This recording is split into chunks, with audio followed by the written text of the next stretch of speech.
Après un lundi noir, les bourses chinoises ont continué à dégringoler ce mardi. La bourse de Shanghai a terminé à son plus bas niveau depuis le début de l'année.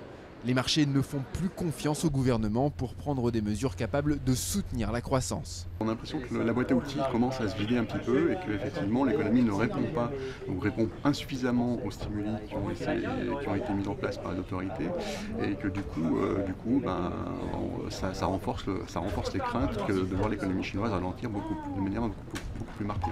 Ces dernières semaines, les indicateurs décevants se succèdent en Chine, pointant notamment une chute des exportations et une nouvelle contraction de l'activité manufacturière.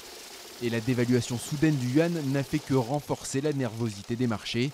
Elle a en effet été interprétée comme un effort désespéré de Pékin pour doper la compétitivité de ses exportations. Les bourses chinoises sont un marché purement spéculatif. Il est guidé par les interventions de l'État qui résument la façon dont les spéculateurs interprètent les informations. En gros, il n'y a qu'une stratégie sur le marché et cette stratégie, c'est de surfer sur la bulle soutenue par le gouvernement.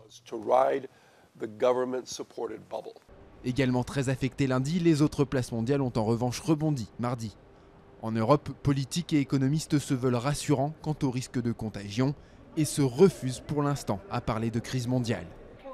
Le plus grand effet que nous verrons en Europe est véritablement un bond de l'euro. Le reste du monde est en train de ralentir, et l'Europe aussi. Et les indicateurs macroéconomiques sont mornes.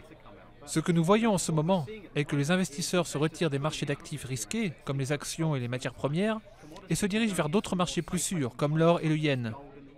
Pour autant, les regards restent fixés sur la deuxième économie du monde, qui en est aussi le deuxième importateur.